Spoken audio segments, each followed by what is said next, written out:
All right, y'all. All right. It is Brian Forbes. This, ladies and gentlemen, is the Black Factor. We in the building. We back in the game. We ready to get this party started. We ready to talk about some stuff that you are going to find quite interesting today, because we're going to talk about, and you know what is funny too, speaking of which, I never did change the title. To what? Yeah. Oh, anyway. Right. So anyway, ladies and gentlemen, Lord. today, y'all, we're going to talk about reverse migration. And we're going to talk about what that means, and how important that is coming up here in the future. You know, there's a lot going on, ladies and gentlemen, with our current political situation and all of the stuff that's going on in America. And an interesting thing is taking place, because I can remember like wanting to talk to my elders about stuff that went on in the South and things that went on in the past. And it's very difficult to get information sometimes because they're not going to be very transparent all the time. And it's mainly because they've had a lot of weird experiences coming up in the South, if you will. But in a lot happened during that migration period. And we're going to get into that. Before we get started, let me introduce to you my co-host, whom I never know what to call her, even though I named her. Co-host. She's fun. Hello, co-host. Well, hello. Hello, Ladies Dad. and gentlemen, co-host. That's what I'm starting calling you, co-host. Okay. Yeah, there you go. See how easy that was? I want to, before we get started, let me welcome everybody to the Black Factor. Ladies and gentlemen, don't forget to, at my YouTube over there, don't forget to push the subscribe button. We need that. That's the like button. Don't forget the like button. That's right, co-host. Thank you. Yes. We need you to hit that like button. If you do nothing else, hit the like button. And on my Twitch and Twitter and Facebook, don't forget to hit that notification button so when we come up, we do our thing. Y'all know what's happening. Let me also welcome my Oh So Smooth family to the Black Factor. That is the simulcast that we do with my man over there, DJ Shorty Smooth, the Oh So Smooth radio family. You can get that app, by the way, you guys, at the Play Store and on iTunes. So, with that said, y'all, let's jump straight into this thing. Now, before we talk about the reverse migration, let's first talk about what the migration was. Let's talk about the very beginning, the first part of this thing. Y'all know the Great Migration. For those of you who don't know, because some of us, myself included, some of us didn't pay, attention when we were in school and really did not follow the history the way we should have. I ain't gonna lie, I wished I had been more proactive. Yeah, I wished I had been more, interested in history when I was in school. And it's amazing because I think if more kids really understood or recognized how important history really is, it would be amazing. It really would. Because you go down these rabbit holes, Tatum, did you pay attention in school to history? Oh yeah, it was my favorite class. Well, I guess the real question That's the only one I paid attention to. Did they teach you the truth in history, or did they give you guys, kind of the compulsory? It depended on the teacher. Because I had like one teacher who was, I don't know what he did in his free time, but he was just very didn't care. Not in a bad way, but he would just come in and say stuff that, a lot of history teachers might not say. Mm-hmm. And I had another one that was pretty good. And of course, by us going to the type of school we went to, it was, right. The fact that they would even, go into the details. So yeah, I mean, I can't really remember the details now, for a lot of my classes, because, as I get older, I'm I don't know. And so I read so much on my own, so, I don't know. Well, with that said, okay, because I do know that they discussed the Great Migration in history. Right. I do remember the subject, but I just don't. In class? Yeah. Yeah, they did talk about it, but... I feel like it's super relevant for, Chicago, too, because... It's very relevant for Chicago in particular. Yeah. Not so much where we lived, but... So they might not have even mentioned it when I was in school, for all I know. Well, they say that the Great Migration was one of the largest movements of people in the United States history. Approximately 6 million black people moved from the American South to northern, midwestern, and western states, roughly from the 1910s all the way to the 1970s. Now, I find it interesting that they would say one of the largest movements. Can we name the other movement, the other migratory movement across America, since it was one of the largest? What would the other one be? Anybody? I honestly have no idea which one. The Trail of Tears. Oh, well, they weren't going. They was about to. They moved. They want to talk about all of the indigenous. That was also a huge migration. A forced migration. Well, yeah. So this one arguably you could say that the Great Migration itself was a force. Yes, people were kind of ran off their land and ran out of the South. Yep. Where people just want to be down there. And we're gonna get to that. Yeah. So there were there were 3 causes of the Great Migration. The primary factors for migration among Southern African Americans were segregation, indentured servitude, convict leasing, and increase in the spread of racist ideology. Now, it's interesting that they separated in their indentured servitude and convict leasing, because actually convict leasing was the indentured servitude, because, of course, we know in the Constitution it clearly says that slavery is abolished except for those who are incarcerated. So, in fact, if you end up in the penitentiary, you can be used by the state, by the government. Labor, which Georgia is a fan of. Yes, Georgia. Georgia believes in good old-fashioned chain gang. Ain't that terrible? Hard labor. Okay, so roughly 3,500 African Americans were lynched between 1882 and 1968. And, of course, there were lack of economic and social opportunities in the South. A couple of things caused the Great Migration, along with that. The sort of push and pull factors: economic exploitation, social terror, and political disenfranchisement. And we can talk about that because it being the Jim Crow South and black folks not having the ability to vote, which, amazingly enough, now has become like not a big deal to people. I'm still struggling with the whole idea that people. Why are you smiling, Taylor? Nothing. I'm still struggling with the idea that people think that not voting is a position of power, and I don't think that anybody is doing one political party or the other any favors by voting. I think that we have lost sight of the fact that it's necessary in order for us to get the laws necessary to correct some of these things changed. You have to put the right people in these offices, not just in the presidency. Well, I mean, let's face it. All the atrocities that have been levied against most black people have been legal throughout history. How do you get laws changed? I'm going to argue that I think there's too much emphasis on voting and more so like less emphasis on like backing candidates with money, like lobbying for causes. I think that is because voting obviously has not amounted to much. Yeah, because we won't get together and do it right. It's not even, I don't think it's about the voting. It's about the like political organization. And I just feel that often black Americans just fail to understand like politics and how it's organized and like the proper avenues. We're just like, everyone's just like vote. And it's like. Right, but where's the failure for them not knowing civics? Where's the failure in that? The failure in that is in the education system, which is funded by the government, which if you don't vote, you can't get the right people in those offices to make sure that you learn civics. They pull civics. Do you know they used to teach civics in school? But see, now... You had to know the Constitution before you could even graduate. Well, that is certainly over. Exactly. But that's bad. I would argue it's like, okay, isn't that something...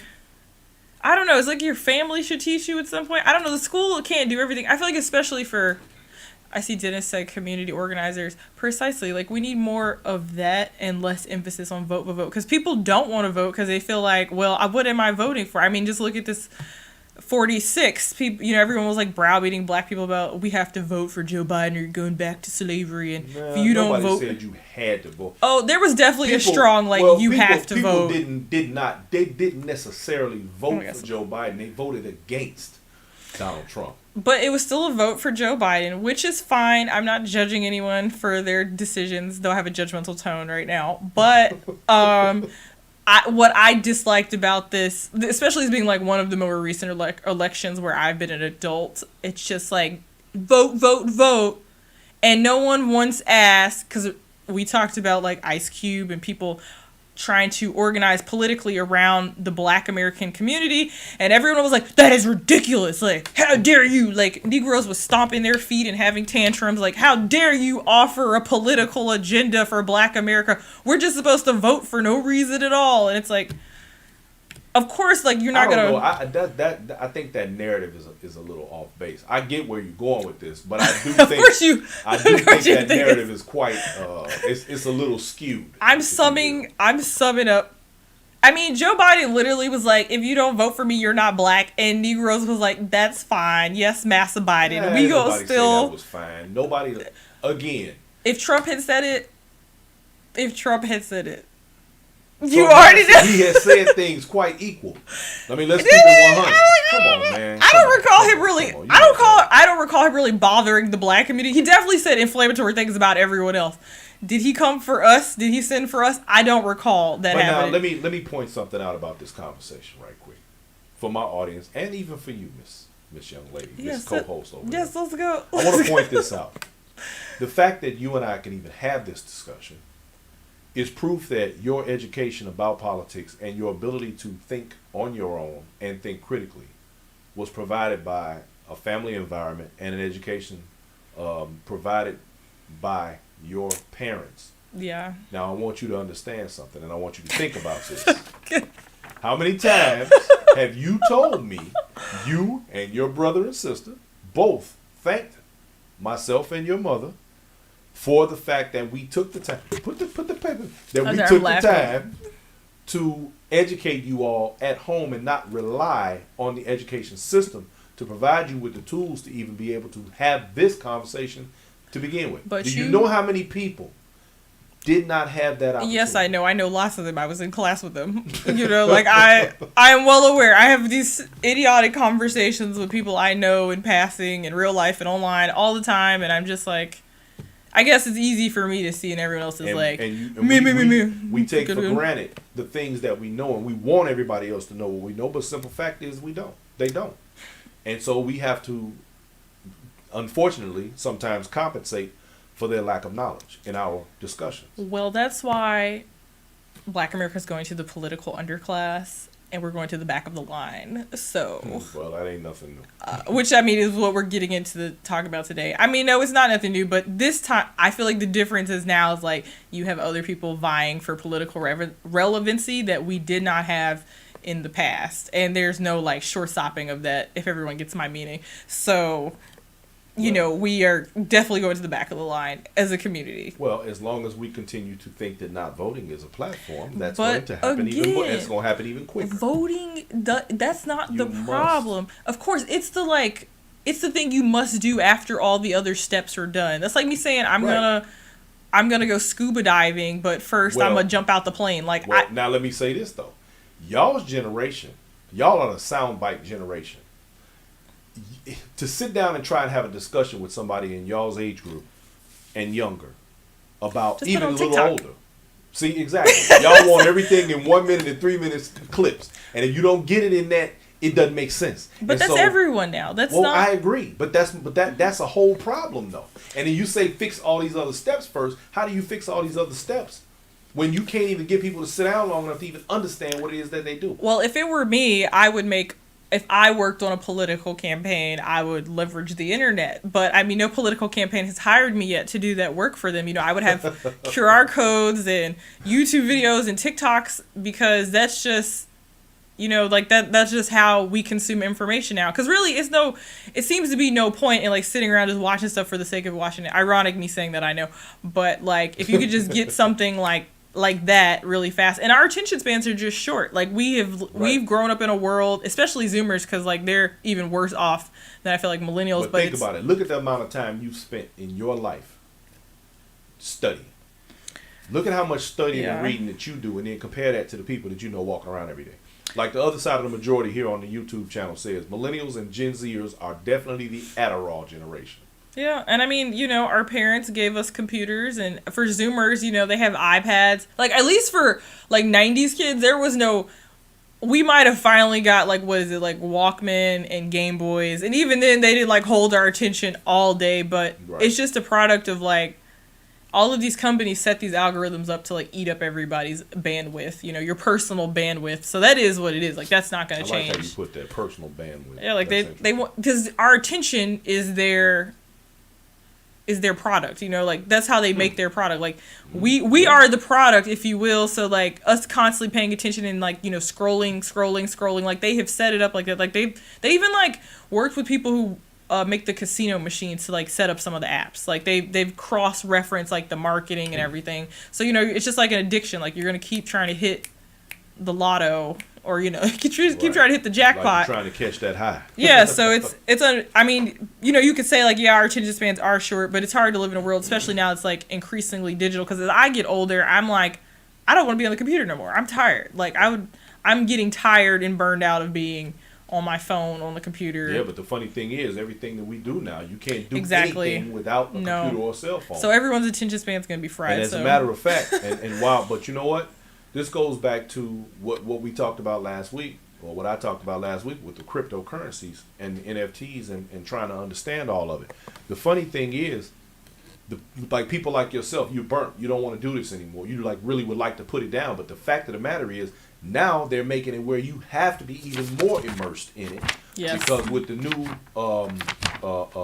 metaverse and all of the different little metaverse arenas that you have to go into, there are people literally working jobs in the metaverse now and doing things that require people going to be wearing virtual reality glasses, walking around and using computers, and they're going to actually be in what we know and recognize as the Matrix. And if you watch the movie The Matrix, it's basically people immersed and living within a virtual reality. You don't realize it because it's so far gone in the movie when it starts, but this is the beginning of that. But I mean, we are already... running everything. Well, yeah, and that's like the final step, but I think like we're already in the metaverse. If I'm spending, because you know how much time I spend on the computer, I'm spending 16 hours of my day, every waking moment between my phone and my computer, I'm already in the metaverse. Right. Now, I don't have on goggles, but I'm staring at, like, apps all day. Like, I'm in that ecosystem that they made. I am already, you know what I'm saying? Like, if you're on TikTok 4 or 5 hours, you're already in a virtual reality. And then we're especially seeing this now because, like, people, oh, my God, like, every time online, it's, like, all these arguments among, like, millennials and Zoomers about, like, gender wars and like how to date, and it's just who should wear what, and just all this like craziness constantly. So it's like, and a lot of those conversations are metaverse conversations because you go outside and touch grass and you don't see this happening. Like people arguing about femininity and masculinity, and it's just like, what? But it's people are going online, absorbing that information, and now taking it back out into the world, which I'm just like, oh. And regurgitating like, because a lot of it, some of these people just say anything. They all right, we got to get back on topic okay, here, because you know me and you will go down the rabbit hole. All right, so we'll 3 facts about the Great Migration, right? 3 facts about the Great Migration. One was that we got from the Great Migration the Harlem Renaissance in the 1920s. It was largely a result of the Great Migration. Let me interject this here really fast. So I was curious. So apparently, like, even New York, which we'll get into, but New York's black population has dropped. Like, black American population. Like, there's... we get ready to get to that. Yeah, so go ahead. We starting with the migration. I just wanted to, like, throw that in there. We're going to get to the reverse migration. So, yeah, the Harlem Renaissance came out of that. Now, in Chicago is where we got the blues scenes in Chicago, because a lot of Mississippi musicians blues came. And, right, so like you watch that movie, what was that, Cadillac Records? Yeah. And they kind of give you a cross, Detroit, Chicago. an idea of, right, how the musicians came up from the north, from the south. And then you have number 3, Henry Ford employed many African-American migrators at his Ford plants. Black migrants were often resented for taking blue-collar jobs by European immigrants. And see, that's the beginning. And that's the funny thing, because we talked about on a previous show where we discussed how redlining and black people living in particular economic areas, and then the resources were drying up and being removed from those areas, which is a lot of manufacturing and those type of jobs. Due to mobilization for the war Employment efforts led by northern businesses were directed at African Americans as well as whites, for the first time causing many to move north. This was a multi-decade mass movement of black southern rural farm laborers northward and westward to cities in search of higher wages in industrial jobs and better social and political opportunities. Now, how did the Great Migration end? Arguably, the mission was over. The migration ended in the 1970s when the South had sufficiently changed so that African Americans were no longer under pressure to leave and were free to live anywhere they chose. And I think that that is a stretch, personally.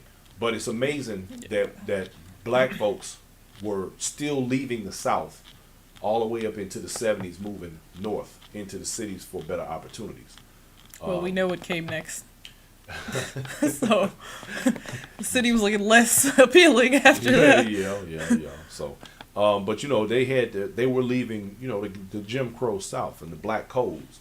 See, a lot of people don't know this, but when they were working in the South, right after slavery, you had a lot of, and this is one of the most amazing things, and I actually, I talked about this in, let me do my shameless plug right quick, y'all. I talked about this in my book, The Black Factor. Can you see that? Whoa, there we go. In The Black Factor. It was amazing how right after slavery, you had so many, basically, people, skilled laborers, who were once slaves. These were people who were blacksmiths, could make clothes, could, you know, farm and the whole nine. So now all of a sudden you had a completely talented and skilled workforce that white folks had to compete with, and they didn't like that. So that was part of the reason why the Jim Crow and the black codes came down, especially right after what do they call it? The dog. I mean, it's slipping my mind. I don't know. What are we Not trying the to do? Emancipation Proclamation, but Reconstruction. Right after the Oh, Reconstruction. I was like, You know what? yeah. Well, I mean, that's kind of how that went. You know what I'm saying? So now from there, we've all lived in our rural areas. Me being a Chicagoan, you being born in Chicago yourself. We lived there, and things were good for a long time. And I always wondered why. Because, and I know some people's elders spoke about it, but mine never would, about the things that went on in their youth in the South. Because I believe that everybody in my family, for the most part, either came out of Mississippi or Tennessee, on both sides. And Missouri, yeah, you know our genealogy better than I do. What was that like? Missouri. Was it Missouri? Tennessee. You know, and I haven't like finished like digging, but because who knows? Like once we keep going back, who knows what'll happen? So yeah, mostly Mississippi. Like your dad's side is Mississippi, and your mom's side's like Tennessee and Missouri. Right. Okay. So with all of that, now we have, and you know it's funny too, because my paternal grandmother, I remember when I was young, and she lived in Chicago because she was one of those people who left the South and came north. And I remember her telling me, I want you to go down south to Memphis one day, you know, so you can meet the rest of your family.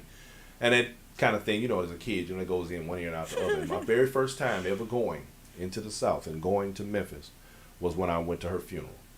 And that was an interesting time for me. And then, of course, we ended up moving south. And we've been in the South ever since, 93, 2, something like that. We've been in the South. Mom said 93 earlier. So we are a part of that reverse migration, if you will, because of the opportunities. And we're going to get into the opportunities and talk about the land my favorite here part. in 1 minute. What'd she say? Oh, I said my favorite part. Oh, your favorite. Yeah. Okay. Other side of the majority on YouTube says, my grandfather was chased out of Mississippi when he was 14 years old due to defending himself. He was given the family car and was told to head to Chicago. I've heard so many stories. I always, because I'm nosy, y'all know, like, I always ask people about their genealogy. I'm always like, so where is your family from? I'm like, and a mutual, one of my boyfriend's friends, because we're just sitting at a bar one day in the before times when you could do that, and we're just chatting it up, and he's like, you say before time. Is that what they call it before COVID? Yes, it's the before times now.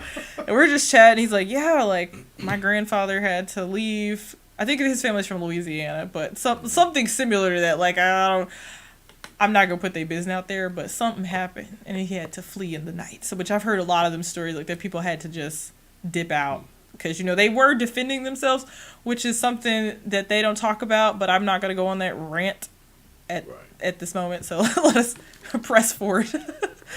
Got you. Okay, so now with all of that, with the migration, now we understand how. And they said it was 6 million black people moved north between 1910s and 1970s. So now we've had a 30, 40 year period where we've been in the north and things have evolved, changed, now, ladies and gentlemen, since the 80s, I believe it was the early to mid 80s, which was my time of starting to move south, there has been a reversal where black folks are headed back to their roots, to where their ancestors are and have been. Dennis McCullum said 2019 BC, before COVID. Yes, perfect. That's perfect, yeah. 2019 BC. Go ahead, what were you going to say? Oh, no, I was just laughing because it's funny. Just like, yeah, so tragic. Now you have, matter of fact, I remember when Dennis back in Chicago, I remember when Dennis was in the South. Dennis had moved down south too. He's part of our roots. Dennis, Mr. McCullum, part of our genealogy there. So in that time, now what's really interesting is that the major cities, particularly Chicago, is literally losing residents by the thousands. It's insane how many people tiptoeing out. Yeah, they're running out of there. And as a matter of fact, just for what I do with this sheet, for the South Side alone. Do you need to borrow my sheet? You can read it off. Just on the now in Chicago. Oh wow. We have a chart. Actually, it's really bad. Yeah, it is. I didn't read it, but I'm like, oh. I had a chart. She's got a chart. What happened to you? Okay, I was like, what? We just had I him. should have blew it up because y'all know I can't see. Lord. Now, Chicago is divided up, and for those of you who don't know, for those of you who are not Chicagoans or have not ever lived in Chicago, understand that Chicago is one of the most segregated cities in America today. It is literally a place where black people live in their neighborhoods, Jewish people live in their neighborhoods, Polish people live in their neighborhoods, Irish people live in their neighborhoods, and the list goes on. Yes. And it is very much that way today. Now, each one of these neighborhoods does have a designation, or should I say a name. And it shows that the community areas, the areas of Chicago, and this one in particular, South Side, is an area called Grand Boulevard. And the peak black population in the year of 1950 was 113,374. And between 2013 and 2017, the black population. Oh, wow. It's 21,000. 21,000. We'll just round it up. People so don't listen to literally almost, yeah, we just make 21,000. Yeah. So literally lost it says 90,000 people. It says in 30 years. 80,000 an 80% decrease in population. 81.4% decrease in population in that one neighborhood. Now where's Grand Boulevard? That's going to be that's pretty much like Inglewood. Oh, okay. No, I'm sorry. Here's an Inglewood stat they have here. they have a separate one for Inglewood. For 1970, it was 86,503, and then it dropped down to 23,711. So the percentage on the drop in percentage there was 72.6%, which is pretty significant. Yeah, basically. Go ahead. I was just gonna say like all of these. So we've got Grand Boulevard, North Lawndale, Inglewood, Douglas Boulevard, North Lawndale. Or no, I already read that one. Okay, anyway, so the point is being they have all like decreased by at least 70%, but at the most 81% in black population. Right, and that's just now we're just talking about one city. So yeah, the fact is, a lot of people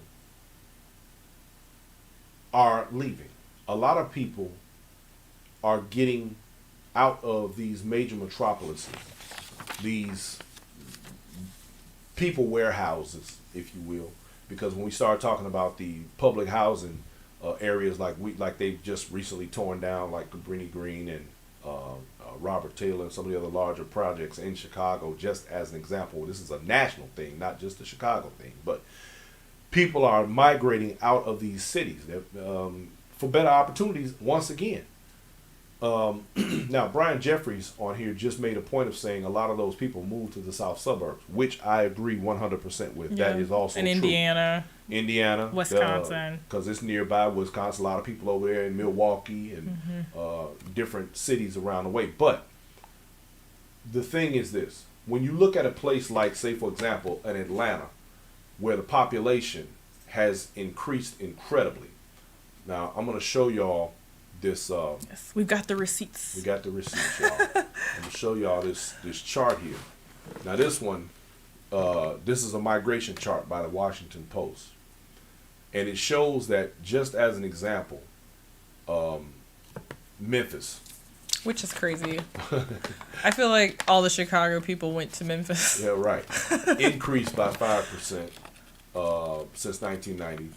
It went from 41% black to 46%. They show the drop in percentages. I mean, the drop in just on the left side, we've got the decrease. The left side is where the cities that have lost residents. So we got like New Orleans, Richmond, D.C., Detroit, Houston, Chicago, New York, San Fran, and L.A. have all lost their black population. Right. And these are people who have migrated south. They're leaving. They're basically turning around and coming back to their roots. Now, that brings us to the point in this whole discussion about what we really, really, really came here to talk about, which is land, which is land ownership, which is the possibility, the opportunity, the ability to, again, own land. Now, let's also remember, a lot of land was forcibly removed from black folks. Did y'all know that some black people actually got their 40 acres and a mule? Well, maybe not the mule, but they did get their 40 acres. They did. And that was not long after, of course, the Emancipation Proclamation, but for the most part, that so-called promise was never fulfilled. Which, makes me wonder about some things. I'm going to have to look into that. Go ahead. What does it make you wonder about? Well, because, my theory always is that there's different populations of people, and they're all classified as black, but a lot of people, because we tend to not do our genealogy, they think they're one group and they're not, which I'm just keep it cute. No. You can't leave the people hanging now. You gotta explain yourself. No, because if we go down that rabbit hole, we don't have to go all the way down, but go down so people understand where you go. Okay, well, because it's like the U.S. has always had a huge free black population, which there has never been any during slavery. Yes, during slavery, because a lot of those people were the ones being kidnapped and taken south. So I feel like, and a lot of those people had land and stuff, and they were, moving around and doing stuff, but we're not. I feel like it's a weird part of Black American history. No one ever talks about those people. Though if you go to these pivotal moments in the country's history, those people that were free and stuff like that, they're always at the crux. They're at the crossroads of crazy parts of our history. I will use Crispus Attucks. Mm-hmm. Is that how you say his name? Yeah, Crispus Attucks. So in his case, his mother was, I think, Seneca. She was some type of, we'll just say she was an Aboriginal, what I like to call Aboriginal woman, and his father was a free black man, they think, or might have been, they don't know, but his father was a black man and his mother was what was known as American Indian, and and he was just at the Boston Tea Party, or not the Boston Tea Party, which one was it? He was the Revolutionary War. Yeah, at the start of that. Right, he was the very first individual, being a black man, who was killed at war in the Revolutionary War. Right. So, and we'll use Nat Turner, how he hid out on a reservation, which is never mentioned. When they were looking for him, he was just hanging out. I think they're called the Nottoway tribe. Mm-hmm. So I think there's this undercurrent of, it's classification. The classification issues, and it's us taking the Alex Haley root story and everyone adopting it. And it makes me wonder, too, is where some people, because I've heard some people say their families were not enslaved even back then, or they found out their family wasn't enslaved by who they thought they were. For example, they found the slave owner was Muslim, which is weird, right? Mm-hmm. So it's just all these weird little things that are hiding out, I think. Nobody talks about. Yeah, and it's I think there's a larger story there that hasn't been discussed. Those people that got their 40 acres, were they able to verify? I wonder what the case was, like with the plantation they were enslaved on, and then, you know, how did that case go? Like, I would love to see like the court records for something like that, and what those people were classified as afterward, and, you know, why were they able to get their land and not other people, and, you know, and who was posting about that they knew that they could take that avenue to get that land versus, you know, everyone else is like, we didn't get our 40 acres. And it's like, I mean, but who knows? Maybe some of our family did. Because we all know, like, older black people from the South like to lie and conceal information. So, you know, it's just kind of not to shade them, but... Well, no, some of it was necessary. Some of that, concealing some of that. I think it became a lifestyle, though. Like, they took it too far, in my opinion. like, I understand hiding stuff for protection and safety, but... It's like now, I think so we have a lot of like black people you see in Chicago just roaming around directionless because their elders never spoke to them about like their history or gave them any anchoring out of shame and embarrassment and just frankly probably some a little stupidity. I think a lot of people were made to turn away from those roots. Now, other side of the majority on YouTube wanted to know was that mostly a sharecropping operation? Well. I'm gonna say this. Well, I'm not sure exactly what part he means, but I'm gonna address this because Bob was talking about the land. Here's the thing about, and because I do want to talk about the sharecropping situation. There were laws in parts of, particularly in Mississippi, that you. Oh my goodness! All right. There were laws in particular, particularly in Mississippi, where black people were not allowed to own certain plots of land. Moving after Reconstruction and into the Jim Crow era, they were only allowed to sharecrop, and we know the sharecropping situation was more or less, it was basically slave labor. Indentured servitude. As that article said. Right. They kept them very much in debt and very much in their clutches, and that's why a lot of them did not migrate, and some of them, you know, there's an interesting concept that I think most of us operate from, and this is another rabbit hole, but this goes off into why people sometimes do the things they do. There's a misconception that I've learned is, let's just say it's a misconception. You know, people they have this idea that if you work hard, you'll be successful in this world. I'm not sure who came up with that, but hard work has nothing to do with success. I mean, don't get it twisted.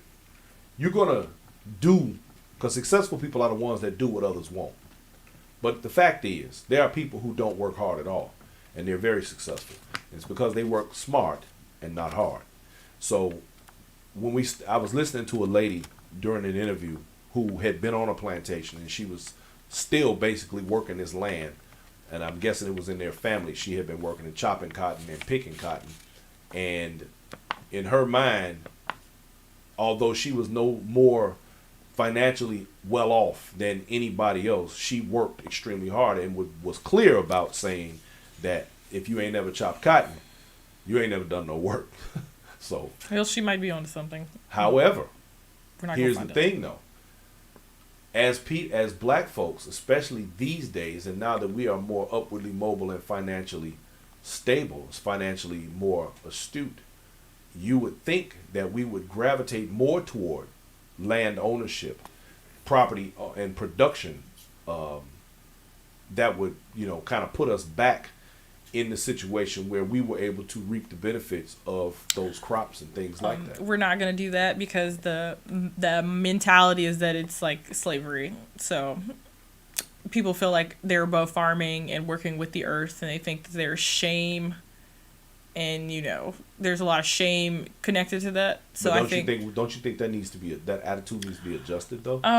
Well, I am not the leader of the black community, nor can I force everyone to do what I think is right, though I should be. But nonetheless, I think we would get it together real fast. I think there is something wrong with that. I had a conversation with a friend over the summer, and they were like, comparing farm work to slavery, and I'm like, but do you know how much a cotton farm costs? Do you know how much a cotton farm makes? And I mean, to even for such an asset to cost so much, it would, it has to be bringing in a whole lot of money.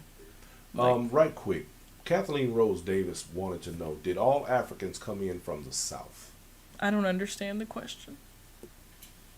I guess she's speaking in terms of slavery, and we talk about. See, here's the thing, Tatum.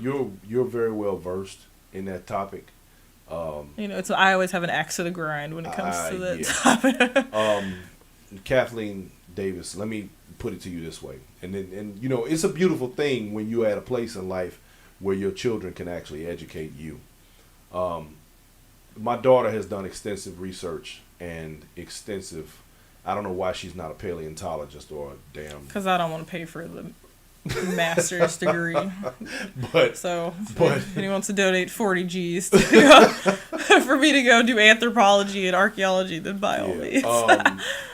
And her findings, her questioning the consensus of where we are, like she said earlier, when you think about the movie Roots, black people, we tend to adopt don't hate the movie. We tend to adopt particular ideologies, and we want to identify with it because we didn't have any. When Roots came out, I remember when Roots came out. It was 1977, I believe, and I was young, and we all watched it. We sat out every night for that miniseries, and we watched that movie. And everybody was identifying with Roots. Everybody was identifying with their ancestry being that of African. Somewhere down the line in our lineage and in our bloodline. That was Alex Haley's story. Mm-hmm. Many of us, we all have a story. We all have a lineage and a genealogy. All of them do not, and particularly over the last 400 years, all of them do not originate on the African continent. Help me out with that. Child. Oh no, I don't want to. I don't try not to rant on here. So things that I will say in the house. People like your rants. Go ahead. But why? Why would you get me riled up? I'm having a peaceful evening. I want you to get. Listen. Okay. We're here to educate, baby. Right, educate. Right. Do what you do. You're right. Okay. If anybody got any more questions, go ahead and drop them in the. Okay. So long story short, First, let me say there's a distinction between American Indians and Native Americans, and those people also, if they were too dark, which we talked about in another show, I think the Thanksgiving show, they would get classified as black. But before any of that even started, when the Pilgrims came, I have to think of what to call them, Lord. The Pilgrims came, they kind of started that stuff right away. And so just digging around, I found that a lot of the tribes, especially the ones that were, how should we say, more warlike and were really not trying to make peace with the Europeans, they were put into slavery. And if you think about it, something's never made sense to me. Because only 300,000 Africans were ever brought to North America, which is one of those details that is never spoken about for some reason. They'll be like, millions of Africans were brought. And it's most of them went to Latin America and the islands. They did not come to the North America where we lived, the 13 colonies. And so... What? Oh, it's probably... Well, is it choppy on YouTube? Just keep going. Okay, well, You're right. So, long story short, they put a lot of the American Indians into slavery. And if you think about it, the crops that were cash crops here in the U.S. are crops that are indigenous to the Americas. So I think it is a weird thing where they talk about, the slaves were growing, were basically master gardeners, but the so-called Africans were growing crops that aren't even native or indigenous to their land. So, and from my understanding, rice plantations tend to have the African slaves, and the cotton and some indigo ones tend to have the American Indian. And if anybody wants to learn more about this, please YouTube Chief Langley. He gives a very thorough breakdown of American Indian slavery, and especially as it pertains to black people, because a lot of folks, which we get into in this house about all the time, they'll be like, rah, rah, rah, Africa. I do not. I didn't say any names, did I? I didn't say any names. Who else you talking to in the house about it? I don't know. And I'm you're up here looking like the artifacts they dig out the Mississippi mounds, and you're telling me about Africa, and I don't want to hear it. That's just me. That's my hot take, So, I see we have some some comments. We do. And, right quick. Dennis McCullum said, if enough blacks move to the South, will there become a need for projects because of overcrowding? Probably. I mean, no. Well, no. The whole point about this migration, this reverse migration, is that there is way more room in the South. And yeah, and you're free to kind of do more stuff than people were going to the North. And they're not making no more land. Let's just keep it 100. And if luckily, you get a piece of it, you need to grab you some. Right. And I was going to say also just like in places like Chicago and New York, you had the recent European immigrants who were at the scene of many crimes and massacres of Black Americans. I just want to like throw that out there, everyone. If you go look into it, I'm not going to say which one, so y'all can just find out for yourselves. But they're always at the scene of the crime. Nonetheless, they don't control things in the South. So it's like Southern people are used to Black folks being around. A lot of Black people hold positions of power, though a lot of them are step-and fetchits. I'm not going to say. Anyway, so I think they have not wielded their power in a useful manner. They're accepting butter biscuits and tap dancing for master. But that's fine because it's like I still think there's enough room for growth and there's more opportunity in places like than there are in places like Chicago and New York now because Black American people are just kind of down bad as a collective. Like just, and I think a lot of people are in denial about it. There's like this old perspective of like post-civil rights that just doesn't apply to this world that people are still like rattling on about. So it's like, get you a tech job, get on the internet, get you some land back in your family's hometown where it's still majority Black, because folks was like, oh, Black Lives Matter, which y'all, but it's like you could go home. Because I look at like places like Mississippi and Tennessee, like they are ancestral homelands for Black America. Like for some of us, our family has been living there for thousands of years. So like, why would we not go back? Which predates slavery. Yes. Yeah. Now, Shirlene Nichols says, very good subject today. My grandparents in Mississippi on both sides owned several acres that they cropped. That land is still owned by our family with businesses and homes there. One business in particular, speaking of cotton, my cousins actually transport cotton. Very expensive. Good trade. for your family. I love to hear that. I love to hear, because like Black America should have had a bigger stake in tobacco and cotton and indigo and different things like that. Well, and corn, and we don't. I'm glad you said that because the thought is, what if Blacks had stayed in the South and never ran north? How would we not be the majority now? Would we not be an economic powerhouse? Or would we have had to fight our way out of it because by not ever leaving, would the laws and the ideologies had changed during that time too? Because actually, I think Black folks leaving the South hurt the South economically. That was always the way to cripple the South, which is exactly what Lincoln did in the war, was to hurt them economically by removing take their labor, slavery, and their ability to generate income through that commerce. So what if we had stayed? Would the electorate look different? Would we have more economic and political power if we had remained? Would we be the majority now? Because we were the majority all through slavery. Yeah, so we've always been the majority in the South. Wouldn't that have been? What?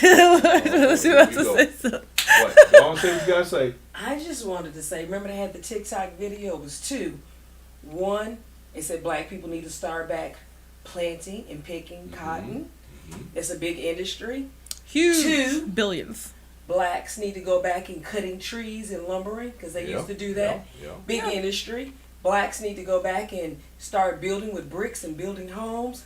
Another big industry where it's not minorities. The men in our age group and demographic like to make mixtapes. Okay. Instead of building the other things. thing was on TikTok. Remember the big TikTok one? They got like 1 million hits with the guys like I like fishing. Yes, those kings that were in their hunting gear. If you all haven't seen the TikTok video she's talking about, there's a video of a bunch of guys who literally are standing out in the swamp duck hunting, and they've got on their gear and they're out there and they're basically saying in so many words, we doing what we supposed to be doing as men and not sitting at home playing video games and making mixtapes. And I just want you to know that I call them, excuse my French, I call them the pretty bitch brigade because that's like That's what I call like Generation Man, because they always are like, look how pretty I am. I have shopping bags just like you, girl. And it's like, why aren't you changing a tire somewhere? What are you doing? Like, so they were so mad about that video. They were like, what? How dare you say there's something wrong with playing video games? And it's like, yes, that if everybody needs to watch that TikTok they were video, so mad. It blew up. Everybody was insulted because it was yes, brothers. They were angry. Hunting, and they talked about they like hunting. And that was just a big major thing. Yeah, they're like, they we're outside. Need to go back to what our great grandfathers used to do. But they don't have daddies, so who's going to take them hunting? Not to be rude. They don't have fathers and grandfathers, so who's taking them to do man activities? Okay, I don't have an answer for that. It's unfortunate. I don't have an answer for that one. Yes, Regina, a dirty hand man. I don't know how these women shack up with these useless men. I mean, it's just disgusting. I mean, they're just trying to bring in the next batch of like useless, low testosterone men. It disgusts me. I'm sick of it. I'm like, the men don't even have muscles no more. I'm like, we have been cheated. I have been cheated. I demand y'all go back in time and fix this. Oh my God. Gen X, like, why did you do this to us? Yes, I feel very sad about having to sort through this pile of trash that's out here. I'm gonna stop drinking because actually my boyfriend's great, but he hunts and stuff, so it's not a problem. And he knows how to fix things, so he's a man. That matters. Yes, it does. All right. So, Dennis asked the question, did we have to leave the South to educate ourselves and learn other professions other than picking cotton? I think we were. I think we had other things besides picking cotton in the South. But I think they did have to leave because in the article, which we can post later, but they talk about how this one man, I guess he went to college. I don't know what time he went to college. I don't remember the details. But long story short, he wanted to go to medical school back in the day, probably like 40s, 50s. Mm-hmm. And Texas was like, that's fine, but you can't, black person, you can't go here. So they sent him out of state. Now, I don't know what state he went to. I think Minnesota is where he was able to go to college. So, but then there were all the HBCUs. So people didn't need to leave. And that's what I was getting ready to say. Because they still turn out the most, like, black doctors, black professionals. Like, the HBCUs are like a huge lifeline to the black community, which a lot of them are hanging on their last leg. And apparently now the tea on the street is there are no young men at the HBCUs. So we're now setting up the black community for another generation of failure where the men are making mixtapes and the women have all gone to college. And they're pharmacists, they're doctors, they're accountants, and the men are like baby daddies. And in and out of jail. Well, weren't you telling me the other day about somebody recruiting for one of the HBCUs? And they were bringing in athletes. Yeah, because I said we should do a show about this. So some of y'all may know, if you follow football, Dion Sanders is now the coach at Jackson State, which is like a huge deal because I don't think any of the HBCUs have had, I'm not super familiar, but I don't think there has been such a big name like lend his star power to an HBCU. I don't think there has been either. Right? I'm like, and they're also pushing to, try to get the HBCU games aired, which I think they have been airing because my boyfriend in Wisconsin was watching Jackson State. He was like, I'm supporting because he's like, I know that you're a fan of what they're doing at Jackson State. And I'm like, now mind you, I didn't go to Jackson State, but I support the movement. So Deion Sanders You got family who went to Jackson State. Right. Yeah, I think everyone in the family but us went to HBCU. So shout out to all of y'all. Shout out to y'all. They're important. And so anyway, Deion Sanders is like, he's snatching the young black men players, that are in high school. I mean, because let's be honest, that's who majority of the NFL and NBA is. But he's recruiting them to Jackson State. So where they would have went to like Auburn or Alabama or UGA. Or what's that school in Florida? I don't know what the Florida school is. No, that's not HBCU. What's the one across the street where all the white people go? Anyway, so he's snatching them kids from these big PWIs or what is it, majority white institutions who have been profiting heavily off of having like all the star power of the black American players. So Deion, shout out to Deion Sanders and what he's doing there. And I think someone else, there was like a young guy that plays basketball, and he was like, I'm pledging to HBCU. So there seems to be like at least, I don't know if they're considered Zoomers. They might be considered Zoomers. Like, there seems to be a resurgence. Someone's parents were doing a good job somewhere because they are like, we're going to go to the HBCUs. Like, and now that the NCAA, like, now that these athletes can control their own image and make their own money, which thanks to LeBron James' friend, what's his name, Rich Paul? They like lobby to help the students like be able to make money because the college would make all the money off of them, and then they could, if they posted like a sponsored Instagram ad, they would get kicked out the program. That's crazy. Yeah, because they're pimping the kids out basically. They're pimping the kids, and so with these two things happening together, more recruiting going to the HBCUs, like really good players going to the HBCUs, to the point the NFL is not gonna like turn down, you know. Right. These guys are so good. They're like, listen, we don't care what school they went to, we'll still take them. And then having like an inside plug with someone like Dion Sanders, who is like a GOAT in his sport, in multiple sports. You know, he has the pool, and he's dealing with a bunch of craziness because you know there's not a lot of black coaches. There's not a lot of black men who are allowed to coach even in the NFL. I'm not gonna say allowed, but you know, it's a huge gap there. So for the teams to be so majority black, and then therefore to be no black man representation in the higher positions, in the coaching positions, right? You know, and I think another ex-NFL player is about to go coach at another school, if I'm not mistaken. So this could be like a new trend, which would bode well. You know, it would maybe, and you know, make the HBCUs like more trendy, like they were in the '90s for y'all. Like everybody's like, I got on my Grambling, you know, got on my Spelman, Morehouse and stuff. make it cooler to move south and purchase land. Yes, because the South is actually going to rise again because and it won't be the way you think. No, it's going to be a black thing. Well, to your question, do you think of how the South would have fared? It's hard to say. It's like one of those huge like what ifs. It's like, yeah. But I think it's better now. People have gone north. They did what they had to do because at the time they had to go north, right? Like it was the best opportunity. Right. And then those opportunities have dried up for a lot of Black Americans. A safer opportunity. Because as we discussed, like black male unemployment, at least in Chicago, was like 50%, and it's like, what is that about? You know, like what is happening there? Well, you know, Chicago is kind of a hard bellwether because Chicago was a place where unemployment among blacks has always been fairly high. Because of its politics and because of its corruption. I mean, you know, if you didn't know somebody in the city, that's why I guess I've always struggled with the people whom I know that still live there who refuse to leave and still struggle. It's just way over my head. Like, why not pack up? Like what? I mean, people. I think the pandemic, which we didn't even talk about, or the panty, has it just like forced people to leave faster to go back south. Because as we've discussed here, Nashville is on and popping. And if somebody had told me, a lot of people are migrating to Nashville. If someone had said like 10 years ago to you that Nashville is gonna be like the hot spot, like that's where the money's gonna go. Like, do you think went that way? Would you have believed that though? Like, well, here's the thing.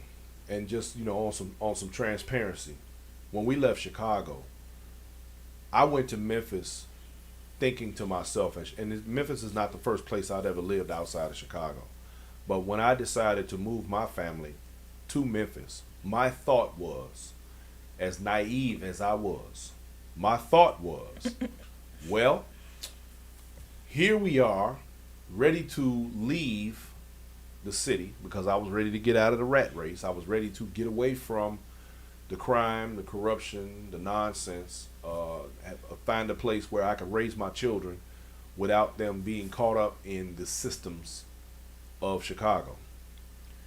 And I said, okay, let's go. And we went to Memphis. In my naivete, I thought this would be a good place to be. And because we got a black mayor here, black folks is doing things, they got some nice neighborhoods, plenty of jobs, cool. So we made that move. But after I realized, after having been there a couple of years, I came to the conclusion, because my thought was, because I had lived in Atlanta prior to that, my thought was, Memphis is going to be the next Atlanta. This place is going to blow up. In theory, all these black folks doing, man, look, it's a predominantly black city with a black mayor, and man, this gonna be the next A. Oh, I was so wrong. I was so wrong. In fact, it's gone in reverse. I've not seen any place where property values have gone down. Well, I love it. That's insane to me. And I promise you, they have gone down and they are still down. And that was, 30 years ago almost? Yeah. Shit. Yeah, I mean, at least 24. 20 some years ago. Wait, why did I see Brian Jeffrey says never will happen? What I think is, tell me what you think about this. There's this lawyer in Memphis that I follow, because of course I still like a bunch of friends in Memphis, and he was like, he's like, the slandering of Memphis, he's like, it's one of the only major cities that has air, rail, and water connections, and he was like, no matter what they say, but that's why it's a hub, though. Yeah, but he's like, no matter what they say, the city will always be valuable. He's like, now granted, maybe, like, he's kind of implying, like, I felt that, they're bad mouth and everybody wants to escape and run out of there, and then someone else will come in and buy things up. Well, to me, Memphis, it still has the potential. The reason Memphis never grew, and I wholeheartedly believe this, and I'm going to be very blunt about what I'm about to say. Old white money. Old white money still runs that city. These folks have not died off yet. Their families have been conditioned to act, behave, and think the way that their ancestors have. They still have the money and the political power to make things happen, move stuff, and do as they please.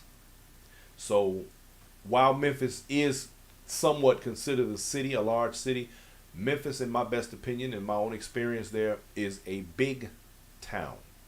Mm-hmm. Everybody there knows it. 6 degrees of separation. You're literally no more than one person away from somebody knowing somebody that you're talking about or somebody that you know. It'll be a long time before that place. And the population would have to increase exponentially for that to happen. And I don't see Well, and that chart, it did say it was going up. It is going up, but I don't think it's going up that fast. Yeah, because it's like Memphis doesn't have the stuff that, I mean, I don't know. If you're trying to get out of Inglewood, Chicago, like, maybe right, Memphis is come up.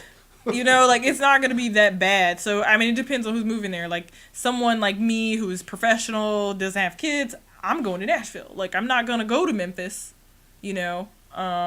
I see we have some comments. Somebody said St. Louis. Shirlene Nichols. Yeah, St. Louis is old money. You'll never see it. And St. Louis is like that now. Shirlene says she's in Murfreesboro. Now, I had very good friends in Murfreesboro. Linda Kennedy, who was an instructor. In fact, she was a principal there. Very good friends in my family, the Kennedys. And in fact, one of the daughters is an attorney in Nashville now. She was also worked on the Obama team. 45 minutes east of Nashville. This area is off the chain. Everyone has moved here, I believe. Began around 2012. Young lady, you hit everything on the head. Everyone in my mom's graduating class from the 60s left Mississippi for college, but a lot of them returned and did very well. Yes. Yeah, now you got your city money to buy like cheap country land. Right. So. Right. Yeah, Chattanooga is. Chattaboogie. Yes, we were just having that conversation here because I was saying like, I was like, apparently Chattanooga's about to pop off like Nashville. I was like, all right, well. Because Tyler and I were like literally just talking about that this morning too. Because I'm like, Chattanooga. Well, now let's talk about your favorite place, Atlanta. No, I'm just kidding. I know that's your favorite place. It'll always be home in a weird way, but. Yeah. Well, I mean, Atlanta was actually a very good place to us, but then we didn't live in the city proper either. We had the ability to move around, so to speak, and we lived in a pretty affluent area, so that worked out well. Oh, so Shirley, you know the Kennedys. They're my people, baby. You see how small. Tanya, Tammy, Tony, Taylor. Yeah, Yeah, see how small the world is? See, I just made that point. See? Tennessee for you. Okay, anyway. So Atlanta. Because we could have a whole conversation about Atlanta, too. Yeah, and in Atlanta, one of the things that I enjoyed the most about Atlanta was the fact that black people were really in power. It was not one of the places where, there was no fraud in the fact that black folks was in power. Now, that was the upside. And the downside, they have coins. Like, so Memphis doesn't really have the money. Right. The black folks got that FU money. But the downside was all of the fraudulent individuals who pretend that they got that kind of money and the scams and it's just, man. And it's like entertainment, which I thought was funny because the mayor was like, "We're not gonna be known for chicken wings at strip clubs." It's like, it's already too late, ma'am. Too late, ma'am. It was too late. It was too late when I was a teenager. Yeah, I was Listen, I moved to Atlanta in the mid '80s, and I promise you, Atlanta was off the chain back then. It's just they one of was them known cities. for strip clubs and chicken wings, so they was way too late. And that was before all the rap videos and rappers. Well, that was around the time when the Jack the Rapper started. That was back when. Matter of fact, I met 2 Live Crew. They was literally sitting in my living room acting a damn fool. I didn't know who they were, and I didn't even like rap music. In fact, I thought rap was gonna be a fad. Who knew? You know what I'm saying? Now it won't go away. I'm ready for it to go away. I'm like, listen. See, this is how you know Black America's losing the recipes, because we haven't even come up with a new music. Like, we usually invent some new music within every at least 10 to 20 years. Yeah, and I'm like, where is the new music, guys? Which I'm not musically inclined, so it's never gonna be me. You know, that's not my ministry. You got a lot of people who are working very hard to be somebody else rather than be themselves. If more people acted toward being who they are as individuals, we would have new music by now. But everybody, like you said, want to make a mixtape. So. Which, you know, I wouldn't even have a problem. Maybe give us some blues, you know, give us some saxophone. There's other, listen, if they can come up with rap music, but actually, but here, let's think about this. They didn't really come up with rap music. You know, there were guys that were rapping over records in the 50s and 60s. I think even longer ago. And I was getting ready to say, and those are the ones that I remember, but I'm sure it was happening before that. As a matter of fact, if you go back and listen to, what's her name? Oh, I can't think of her name. Mom. Old blues artist. Oh, I don't know. Nasty as she wanna be. Oh, that lady's songs that you were playing. We're like, what? Because it's funny because we had that conversation because like things have always been vulgar. You know, things have a little. Could hang with anybody today on any rap record and give them hell. Rappers to shame, and I'm like, I done heard some stuff. I'm like, now what is this? And if y'all want to know what I'm talking about, just go to YouTube and look up a song called "Shave 'Em Dry." That's all I'm gonna say. Yeah. Boy, look. Good luck, everyone. Her name is on the tip of my tongue. It'll come out. Anyway, I think one of the things about Atlanta, that's why you got a lot of people in Atlanta now, like, please don't nobody else move here. Yeah. But because the funny thing they've about been Atlanta, saying that for so long. Yeah, they were saying that when we lived there. But you know, one funny thing though, and I've told people this. Oh yes, Pig Meat Markham. That's Pig Meat Markham. That's another one. I used to tell people when they be talking, I might move to Atlanta. And I tell them straight up, if you plan on moving to Atlanta and you don't have something already going on or a plan, job, stay away. I've savings account. I've seen people lose it all. I've seen people go there and lose their mind. I've seen men go there with a wife and be left with nothing because they lost their mind. Listen, Atlanta will eat your lunch. If you ain't prepared for Atlanta, don't go. I'm going to just tell you right now. It'll change your life for real, in ways you may not expect. If you have self-control problems. Yes, if you got self-control problems, stay out of Atlanta. Everything is excessive.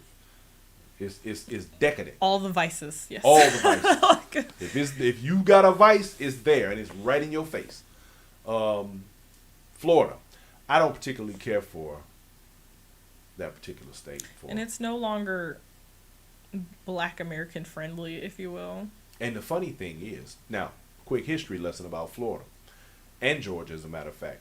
A lot of people don't know that Georgia was the last colony in the colonies prior to the Revolution.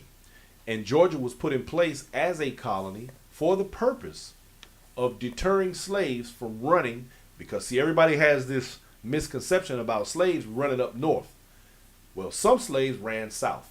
They left the Carolinas and ran down to Florida because they could cohabitate with the indigenous Seminole and with the Seminole tribe, and because Spain owned Florida, unlike the British owned the rest of it. It's like La Florida, everything La else. Florida, so they were running across Georgia down to Florida. So they created Georgia as a barricade colony. In other words, you had to get through Georgia as a colony, as a Confederate colony, before and without getting killed or caught under the same laws as the rest of the South prior to that. So at one time, Florida was and that's why you have such a high black population in Florida too today. Barely. I'm joking. I don't know the stats in Florida, but like I know how like Miami used to be more so like, you know, there was a large like black population and they are gone now. Right. You know, like probably to other parts of Florida, you know, but you know, and I think a lot of this that not having ownership, and at least now, because like back in the day, it was easier to like kind of isolate black people and do bad things, but it's like I think it's where that old narrative of like, oh, we can never have nothing because man's gonna take it, and it's like that's kind of over now. And I think, but it's been so repeated. Well, I don't know, and here's why. Okay. I was listening to a story today, and apparently there is a method by which, what is it called? There's a term for it. It is like land inherited. It's called, doggone, I can't think of the name of it. Anyway, what happens is this, and this has happened in my own family. Well, part of it, not all of it.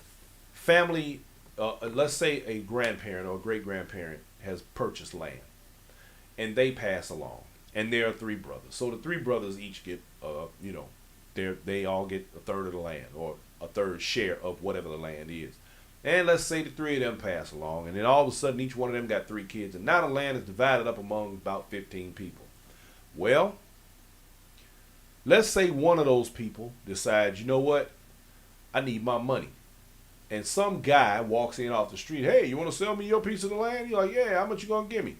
I'll give you $10,000. All right, cool. So now this strange person who is not a family member is now a partial owner in that property. And if they decide one day that they want to cash out, they literally can force the whole family to sell the land in order that they get their money. This is happening right now. That is not... Whose fault is that, though? Because you know how I feel about these subjects. I'm like, our people have an accountability... Well, I'm not going to say our. But there's an accountability issue among this community. Because, And the main one is that we're not accountable to each other. Yeah, because, like, why would you have an every man for himself attitude. It's like, why would you sell your family land without consulting the family? And then it's like, only to go live in the city and, like, buy something stupid and get high blood pressure. Devil's advocate. I'm a crackhead. And I'm in the family, and I'm entitled to a part of that land. The family should have put the crackhead in some type of... Or put the land in a trust.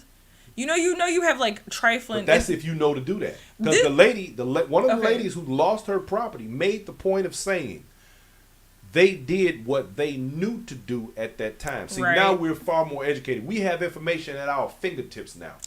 Yes. And so Which was my point originally, because it's like, these things that happened in the past don't apply now. I'm not going to say they don't apply, but it's a different game, is what I'm saying. And you know how I feel about land. I feel like land is like, and land and property is like the only thing, not the only thing, but it gives you a stake. Pathway to wealth. Yeah, and just not just that, like a community. Like if you don't own anything in a neighborhood, people get mad because like a lot of black communities, like especially in cities, they look terrible. Like they look horrible. And there's somebody getting rent every month for them slums. Yeah, but it's like when you don't own something, you don't care about how it looks. Like you just, it's just the whole like degradation of like society, and this is the whole baby mama, baby daddy thing. It's just like nobody cares about anything. Okay, Dennis McCullum wants to know, why do these predominantly black states like Florida, Georgia, and Texas have strong Republican governments? Voter suppression. Voter suppression, lies, we can go on all day about those reasons. And let me say, like, having a Republican governor or government isn't necessarily a bad thing. I mean, historically, I guess it's bad, but it's not necessarily a bad thing because black people aren't faring better somewhere like Illinois let me put it or this New way. York. There was a time when even Republicans had some level of integrity and decorum. That's all out the window now. Now it's, again, back to every man for himself. It's crazy what we're seeing these days, because when I get to a point in my life where I can think of a Republican that I would take over a Joe Biden, and of course not Donald Trump, because I can think of some Republicans that I would have loved to seen running versus what we had at this last election. Like Mitt Romney, where are you? Right. I would have took Mitt Romney. Bush was too stupid. No, what did the other one they kept trying to run that never... I can't think even... It doesn't even matter. I'm just yelling out people. The point being, you know, when you get to a point where you can see, because you start to look at the person, the individual, and what they stood for or stand for versus what we had in these last 2 elections. It's insane to me.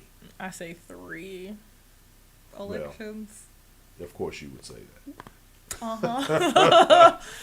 The young Candace Owens, ladies and gentlemen. No, I'm just kidding. Look, I mean, I just want to point out: does Black America not think it's weird that the Black people elected to the highest offices aren't actually Black Americans? Like, no one thinks that's weird, and it's like they have no state. I will at least give 44 a pass because his wife is at From least the south side of Chicago. Yes, no so game. at least, but off the east side.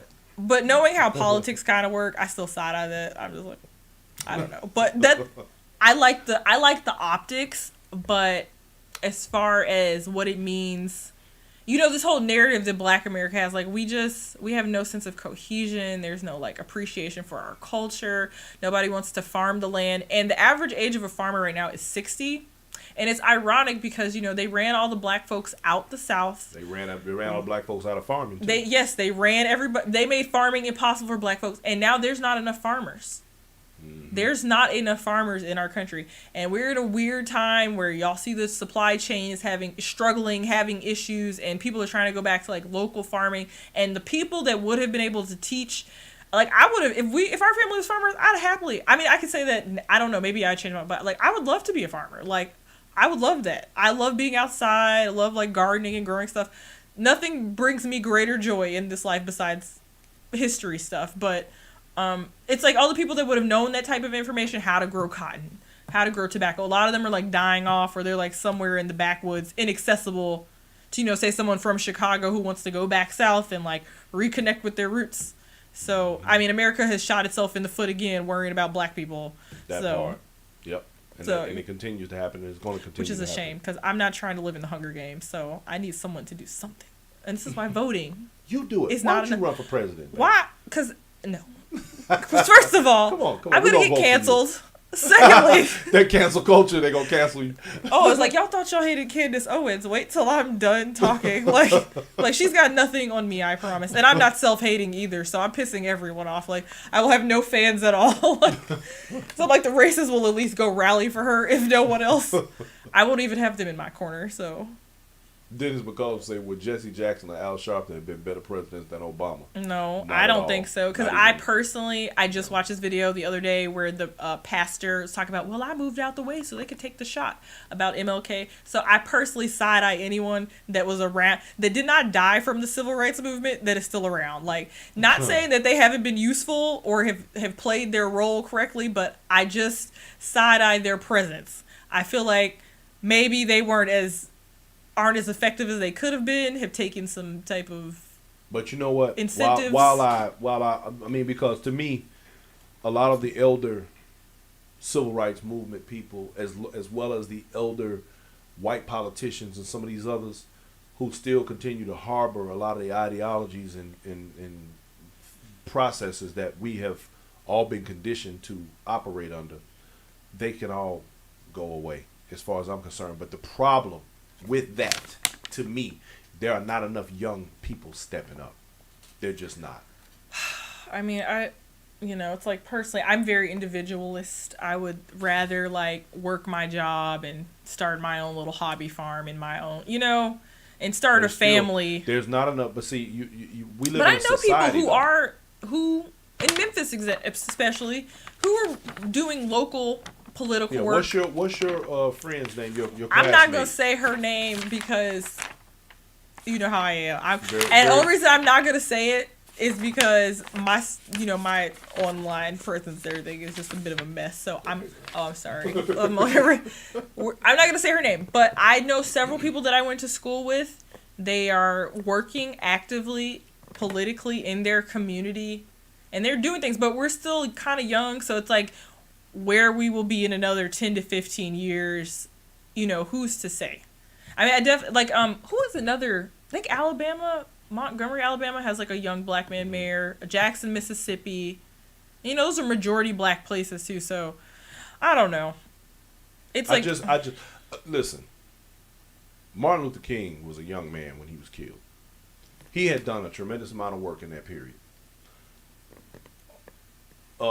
Fred Hampton was a very young man when he was killed. Yeah, like 21. I think he was and like 21. My point is that, and I've always told y'all this, my children, y'all are the future. It is necessary for the young people to be the voice that makes the change. We have to have that. Don't get it twisted. You know, us older folks, we got a few things that we probably can add to the game, but y'all have the energy.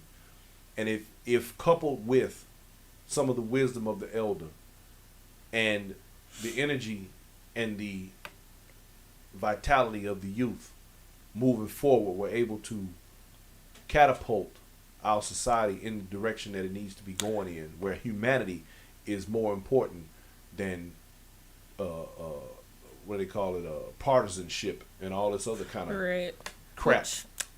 It's like hard to tell how this is gonna go. Tribalism. I'm like tribalism piece because you know I get into arguments all the time with my friends in circle because I just am over certain political talking points, but everyone is just like so in love with their narrative on all sides of the political spectrum. I don't know, and I think it's the internet really that's like causing everyone to be so polarized. But I actually this morning was chatting with my sister about a bit of how she would say, what is it called, social disruption that we had planned that we're gonna you have planned, you have social I actually do planned. But you know I'm like the anti-hero. I'm never gonna be the hero like that kind of thing. Like I would prefer, I like to sow seeds of discord. Like that is what I do. So you know if somebody wants to hire me, yes, that's why I was always a fan of Trump's outburst. I'm like sowing seeds of discord. I'm a fan. I like it. Even if I don't agree with anything he's saying, I just like the chaos. Spin doctor. You can even spin his nonsense. It was just like, like just like kind of. Oh yeah, I see Regina Charlie said. Brown's teacher. Yeah, like the womp womp womp. Average age of a farmer. Yeah, you can get on farmers.com apparently. Regina, you hear that? She said the average age of a farmer is 60. I found my next chapter. Yeah, they do have a website. Go pull up on some of those widowers. Farmers.com. Looking for some company. And I'll have you know, while we're talking about farmers, I'm gonna be 100 with you. Some of these farmers got money longer than train smoke, baby. Please believe it. Depending on, and that's that's the sad part too, just about us being chased out of farming, because that's another like means of production is how you build wealth, like controlling resources. So if you control something like I control corn, I control cotton, I control tobacco, and and if black people had been left alone in the South to do those things, I think that like how somebody commented how their family still works in cotton.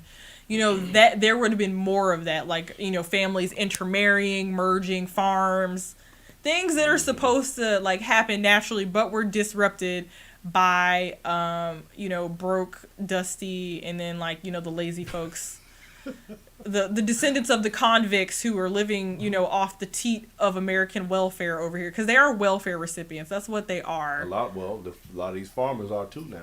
Yes, they are. Was it the Homestead Act? Some of them are the largest recipients of welfare. And they get lots of subsidies, but the Homestead Act is what gave, a lot of European immigrants the leg up, gave them land here, and a lot of their families still have that land.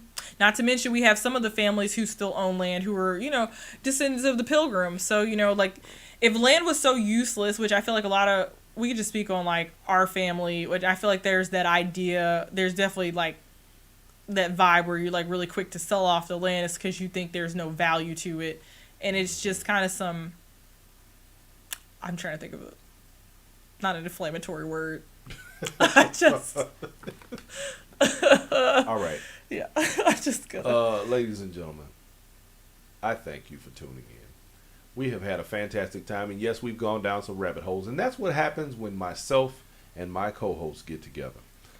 I hope that it has been at least informative, educational maybe, an opportunity to give some thought to some things. Because, there's a lot that we all have to think about as a people, and to be ready to move about in society in what's coming next. So, last week, of course, we talked about cryptocurrency, and the last show before that, we talked about the new frontiers. Landhub.com. Landhub.com. What is that? You can go on there and look at the land. Because you could just start with a little plot, you know? It Yeah, doesn't have get to a be, little small plot of land. Landhub.com. Put some Landhub.com. trees on it. You know, there are a lot of things that we all have the opportunities in. Now, check this out. If you don't want to buy any physical land, don't forget to at least look at some of that digital real estate. That's happening now, too. I'm just throwing that out there. But you shouldn't be buying digital land if you don't have none in the... So if you ain't got no real land, well, you know, actually buying digital land can actually help you to afford real land. I'm just, for certain demographics, it would be wise, I say. I mean, because that's all speculative. And I do agree, because you can buy it and flip it, but we're not going to go down. That's another rabbit hole. Yeah, I'm going to be quiet. We'll leave that alone for now. Ladies and gentlemen, I want to say thank you. I appreciate each and every one of y'all for coming and hanging out with me. I want to thank you, Miss Tatum. Well, thank you for having me.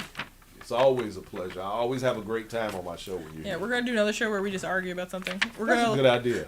We're going to pick some topics we never agree on. Just argue. Yeah, that should be interesting, to say the least. Because, see, y'all need to know that this conversation literally could have happened without the cameras. This is what happens in my house every day. Crazy as that is. Anyway, while I have my child still here in Texas hanging out with me for however much longer that's going to be, I'm going to take advantage of bugging the hell out of her and trolling. But she's going to troll me, so we have to troll. Yes, we're a family of trolls. Family trolls, yes we are. Your mother says we talk too much. It's true. The queen of the phone says we talk too much. Yeah, that is kind of ironic. Isn't that something? It is. Isn't it amazing? The hypocrisy. Pots meet the kettle. Regina Freeman wants to know when you're getting your own show. It's Regina. Just as soon as I can make her sit down, I promise you, I'm working on her. I'm working on her. We're gonna get her out here, Jack. It's bad enough I'm on this camera. Y'all trying to get me on another one. Yeah, I had to pull teeth to get her here, so this is a good start, though. All right, ladies and gentlemen, I want to thank each and every one of y'all for coming and hanging out and kicking it with me on the Black Factor. And as usual, we have had a fantastic time, a good show. I've enjoyed my co-host company and your company as well. So let me just say thank you, and y'all have yourselves a wonderful night. Enjoy your weekend, because I plan to. And if it's cold where you are, stay warm, because I think we're getting ready to get a storm here tomorrow. We might be snowed or iced in, but we'll see what happens. We need to go get some wood. Yeah, that's a good idea. We got to go get more wood. All right. Hey, y'all, have a good night. Peace.